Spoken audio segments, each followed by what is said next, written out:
আমরা ওষুধের নামগুলো শিখলাম কেমন, যেমন বেলেডোনা BELLADONA।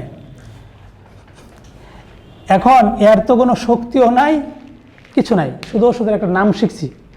আমাদের ডাক্তার হেনিম্যান এমন সহজ পদ্ধতিতে নিয়ে আসছে সব শেষে, মানে চিকিৎসা বিজ্ঞানটা নিয়ে আসার পর সর্বশেষ যখন লেটেস্ট আকারে একদম সমাধান আকারে দিয়ে গেল, তখন সে একদম সহজ করে দিছে কিছু জিনিস। যেমন এই ওষুধটা আগে সে যখন তার জীবন দশায় চালাইতেছিল এবং 1833 সালের আগে 33 সাল পর্যন্ত সে শুধু এটার কয়েকটা শক্তি ছিল, 30 ছিল, 200 ছিল, যেমন এরকম শক্তিগুলো ব্যবহার ছিল তখন 30, 200, 1000, হ্যাঁ, 10,000, 1x, 2x, এরও আগে ছিল 1x, 2x, 3x, তারপরে 30, 200, 1000, 10,000, 1 লক্ষ, 10 লক্ষ, 1 কোটি শেষ পাওয়ার। এরপরে সর্বশেষ সংস্করণ তো বুঝেন, সংস্করণ মানে আগেরগুলো বাদ দিয়ে যেগুলো দুর্বল নতুন করে অ্যাড করা, ষষ্ঠ সংস্করণ বলে। এগুলো পঞ্চম সংস্করণে ছিল, ষষ্ঠ সংস্করণে আইসা লেটেস্ট একটা পদ্ধতি দিল যে এগুলো তো একটা রোগী আসলো আপনার কাছে টনসিলের, তখন আপনি বেলেডোনা 30 দিবেন না 200 দিবেন না 1000 দিবেন, এটা বিশাল একটা কনফিউশন যে একে কোনটা কোন ওষুধে কাজ করবে।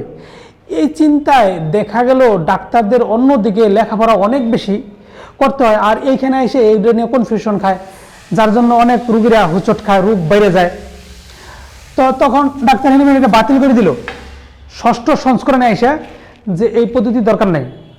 আর কি করবেন, প্রত্যেক ওষুধ M/2, M/3, M/4, মানে M/2 থেকে শুরু হবে সব রোগের জন্যই। যে ওষুধটা আপনি সিলেকশন করবেন শুরু করবেন M/2। M/2 একটা শক্তি, প্রথম শক্তিতে শুরু হবে।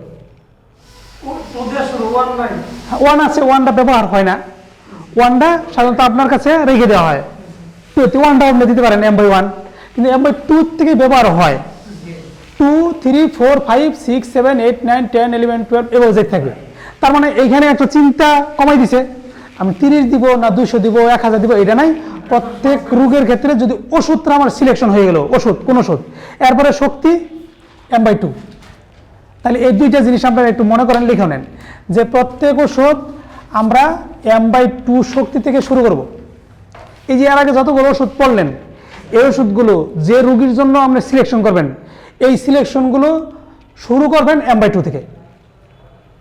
প্রত্যেক ওষুধগুলো শুরু হবে M/2 থেকে।